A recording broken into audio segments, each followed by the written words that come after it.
એની આપણા બેની ઓળખાણથી શરૂ કરે થઈ ગયું ચાલુ કરે. હું ધ્રુવલ પટેલ થામણા ગામનો જ રહેવાસી છું અને આજે આપણે થોડું ગામ વિશે અને ગામની સિનિયર સિટીઝનના ફોરમ અને તેની સ્થાપના તેની પ્રવૃત્તિઓ વિશે જાણીશું. તો આજે આપણે મુલાકાત લઈએ છીએ ચંદ્રકાંતભાઈ પટેલ અને બાબુભાઈ પટેલ જે સિનિયર સિટીઝન ફોરમના સ્થાપક છે અને અત્યારે હાલ એમનું સંચાલન કરી રહ્યા છે. તો આપણે CS પટેલને આપણે વાત કરીશું કે થામણા ગામ વિશે આપણને થોડું જણાવે. થામણા તો ધ્રુવલભાઈ એવું છે ને કે થામણાનું મૂળ નામ પહેલાં સ્તંભકપુર હતું અને થામણા એક ઐતિહાસિક ગામ છે. બરાબર. અને થામણાનું થંભકન પછી અપહરણ થઈ થંભકન નગરી પડી. બરાબર. અને ત્યાર પછી થાંભલા થઈ અને થાંભલામાં એ અપહરણ થઈ થામણા નામ પડ્યું. એ 63 અક્ષાંશ રેખાંશ ઉપરથી આપણું ગામ આવે છે. અને અરબી સમુદ્રની સપાટીથી 63 મીટર ઊંચાઈ ઉપર આપણું ગામ આવેલું છે થામણા ગામ. બરાબર.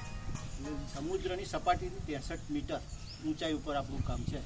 અને લગભગ ગામમાં જોવા જઈએ તો 80% પાટીદારોની વસ્તી છે અને 20%ની અંદર વાણિયા, બ્રાહ્મણ, ક્ષત્રિય અને બીજા અન્ય જાતિઓ આવી જાય છે. બરાબર. અને થામણા ગામ એક આદર્શ ગામ છે.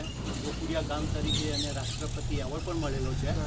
અને થામણાના યુવાન અને કંઠીલા સરપંચ ચંદ્રકાંતભાઈ મુખી એ ગામને વિકસિત ખૂબ જ કર્યું છે.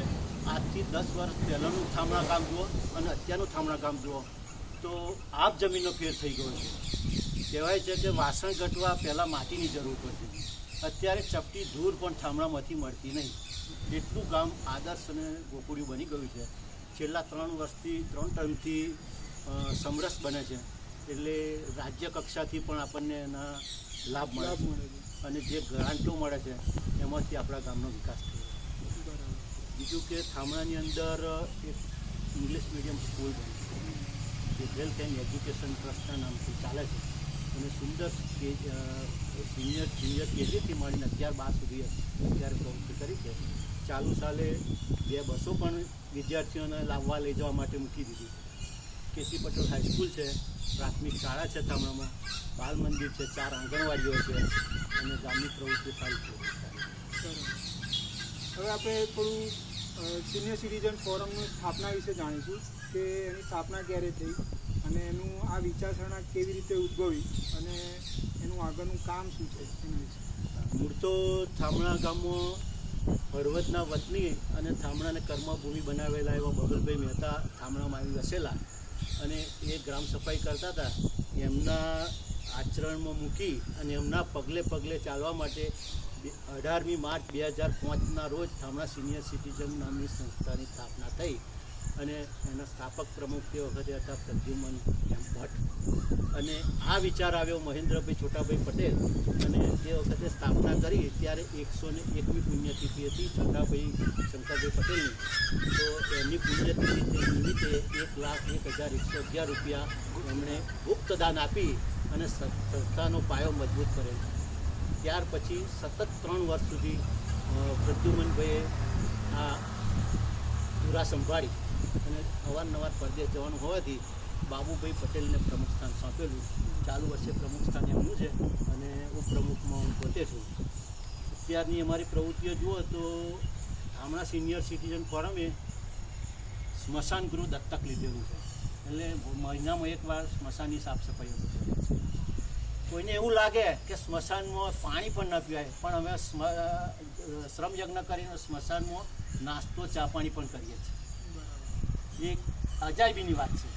લોકોને અમે કહીએ ત્યારે કે આવું કુતૂહલ લાગે. પ્લસ ગામમાં યુવાનો જે મસાલા અને પડીકી થઈને જે ફેંકે છે એને અમે મહિને એકાદ જબલા લઈને સિનિયર સિટીઝનો કરીએ છીએ તો વીણીને એમાં નાખીએ છીએ. 3-4 વાર આવું કામ કર્યું એટલે યુવાનો પણ જાણી ગયા અને જાગૃત થઈ ગયા કે ગલ્લે ડબ્બો મૂકો અને એટલે પડીકીઓ નાખતા બંધ થઈ ગયા. ત્યાર પછી અમારું મેડિકલ ક્ષેત્રે પણ અમે કેમ્પ કરીએ છીએ, આંખોના કેમ્પ કરીએ છીએ, સર્વરોગ નિદાન કેમ્પ કરીએ છીએ અને દાંતનો પણ કેમ્પ અમને કર્યો.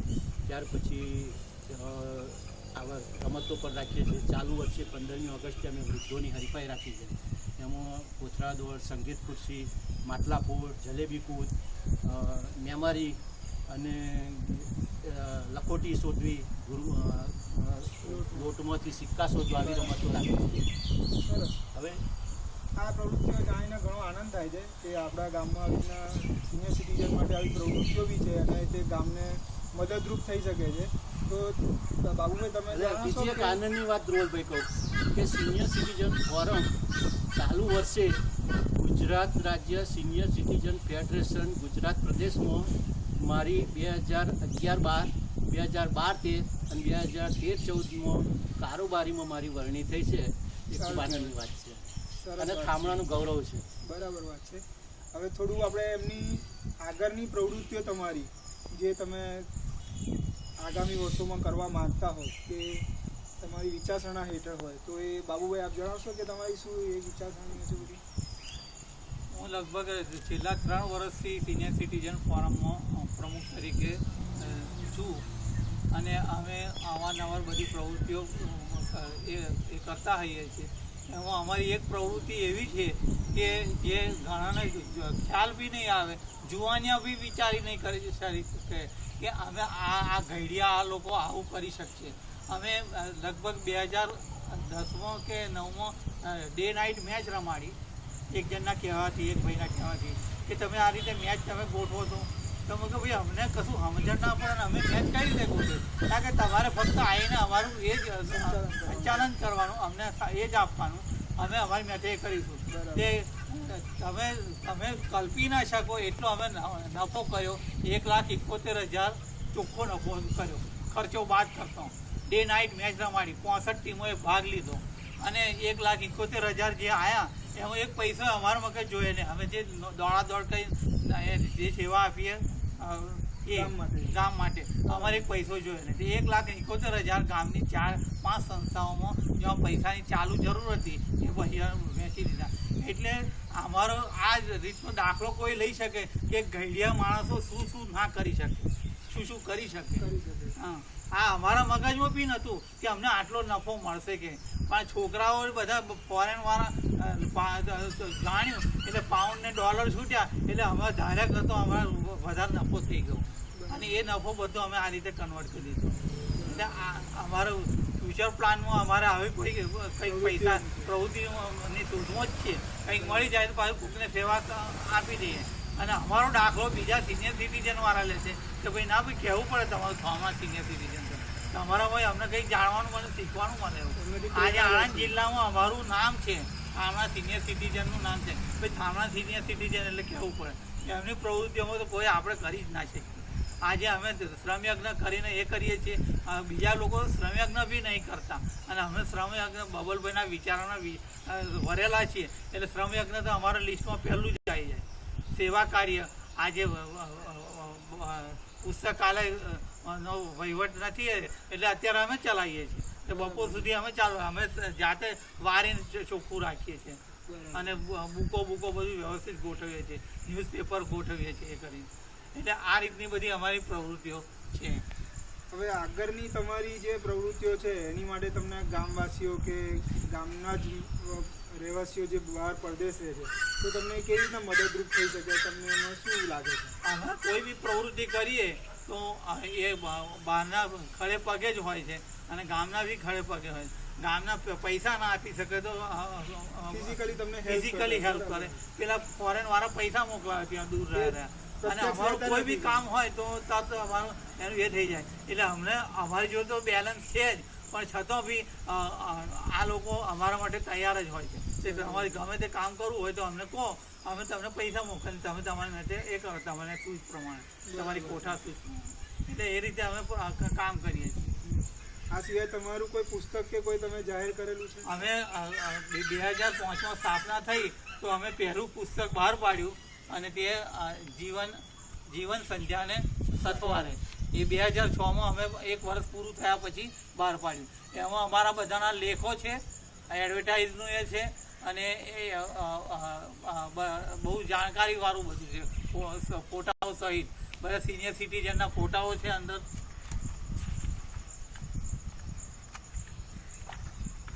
તમારી એક પ્રવૃત્તિઓ જે છે બધી આમાં લેખાયેલી છે. હા. અને બધી પ્રવૃત્તિઓ એ કરી. ત્યાર પછી 2008માં અમે બીજું પુસ્તક એ જ નામ ઉપર બહાર પાડ્યું અને એમાં અમે ફક્ત અમારો હિસાબ ને એવું જ આપ્યું હતું. એમાં લેખો ને એવું બહુ છે પણ આ અમારું જે છે પહેલું પુસ્તક છે બહુ વાંચવા જેવું છે. આ સિવાય અમે સાંભળ્યું છે કે તમે મહિલા વરિષ્ઠ સંગઠન પણ હા. ચલાવો છો.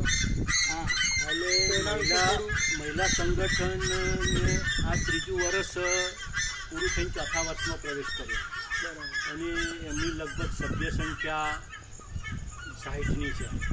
બહુ સારી પ્રવૃત્તિઓ કરે છે. દર 11 ભજન કરવું બરાબર. રામબાગમાં આવીને, પછી શ્રમયજ્ઞ કરવો, પ્રવાસ કરવા અને ઇતર પ્રવૃત્તિઓ કે જેમને ત્યાં જન્મદિવસ હોય ત્યારે એમને ત્યાં શુભેચ્છા પાઠવવા જવું, આવી બધી બહેનો સારી પ્રવૃત્તિ કરે છે.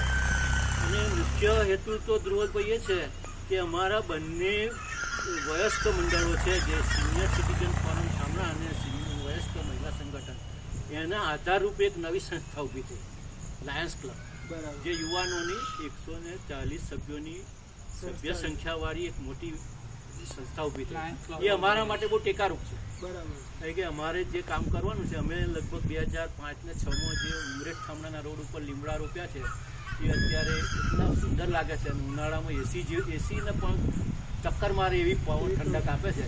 એવું જ લાયન્સ ક્લબ 15મી ઓગસ્ટે વૃક્ષારોપણ કરવું, બરાબર. એમાં અમે પણ એમને સાથે. બરાબર. તો તમારી એક પ્રકારની પ્રવૃત્તિઓ જે છે કે જે બીજા સંગઠન સાથે બી તમને હેલ્પફુલ થઈ શકે. સારું. અમે આ વયસ્ક મહિલા સંગઠનને અમે ગાઈડન્સ આપીને જ તૈયાર કર્યું છે. એ લોકો પહેલાં તો અમારી સાથે ભરવા માંગતા હતા. બાકી ના તમે તમારી મેં બધું એ કરો તો તમને થોડો આત્મવિશ્વાસ આવે અને તમે તમારી જાતે ચલાવી શકો. બરાબર. એટલે એ અમારી જોડે અવારનવાર અમારી ગાઈડન્સ લે છે. અમે એમને એક ગાઈડ કરીએ છીએ. એ બરાબર. પ્રમાણે એ લોકો એક એટેન્ડન્સ અમારા કરતાં બી સારી એમની છે. 100% એટેન્ડન્સ એમની. હવે અમારું એક સપનું છે, હા. કહી શકો છો તમે. એટલે અમારા સિનિયર સિટીઝનનું એક સપનું છે કે અમારે વારંવાર અવારનવાર જોકે મિટિંગો અમે અહીંયા જ કરીએ છીએ, બરાબર. પણ ઠંડી હોય, તાપ, વરસાદ પડતો હોય, તાપ હોય ત્યારે અમારા સભ્ય સંખ્યા અંદર માતી નથી. બરાબર. એટલે અમારું એક એવું સપનું છે કે અમારું સિનિયર સિટીઝન ભવન એક- હોય એક બિલ્ડિંગ હોય અને એના માટે અમુક દાતા પણ ઊભા થયા છે. હા, બરાબર. પણ અમને ગામની નજીકમાં કંઈક પંચાયત તરફથી જગ્યા જમીન કે એવું મળતી કંઈ હોય મળતી હોય. બરાબર. તો બાંધકામ કરીને અમે 60 બાય 40નું મકાનનું આયોજન કરીએ, જેમાંથી ત્રણેય અને એની અંદર એવું અમારું આયોજન છે કે વચ્ચે સ્ટેજ રાખવું, બે બાજુ 2 રૂમો રાખવી, એક રૂમમાં સિનિયર સિટીઝન અને વયસ્ક મહિલા સંગઠનની રહે, બધી વસ્તુઓ પડી રહે, અને બીજી બાજુ લાયન્સ ક્લબ ને એમની વસ્તુ પડી રહે. પ્રોગ્રામ કરવા Lions હોય, Club વગેરે સાંસ્કૃતિક પ્રોગ્રામ પ્રોગ્રામ કરી કરવા હોય બરાબર. તો હોલ લાગે, ગામનો મીટિંગમાં કોઈ બધાયને પ્રોગ્રામ ગામના ખબર કોઈ બી સંગઠનમાં કામ કરવું હોય કે એમનું કોઈ મીટિંગ હોય તો તમને મદદરૂપ થઈ શકે એ પ્રમાણે તમારી એ અપેક્ષા અપેક્ષા છે. બરાબર. હવે ભગવાન મહેરબાન થાય અને ના, આ તમારો મેસેજ ગામવાસીઓ તરફ જશે અને હું ઈચ્છા રાખું છું કે ગામવાસીઓ તમને મદદરૂપ થાય અને તમારી ઈચ્છા પરિપૂર્ણ થાય. તો આભાર વ્યક્ત કરીએ છીએ કે તમે અમને થામણા વિશે, સિનિયર સિટીઝનના ફોરમ વિશે તમને જણાવ્યું, એમની પ્રવૃત્તિઓ વિશે અને એમની આગળની વિચારસરણીઓ દર્શાવી. તો એ બદલ થામણા ગામવાસીઓ તરફથી અને હમણાં ગામવાસીઓ જે બહાર રહે છે એમના તરફથી હું તમને અભિનંદન પાઠવું છું કે તમારી આગળની પ્રવૃત્તિઓમાં ગામવાસીઓ તમને મદદરૂપ થાય અને આગળ તમારું જે બી કાર્ય પૂરું થાય એવી શુભેચ્છાઓ. Thank you.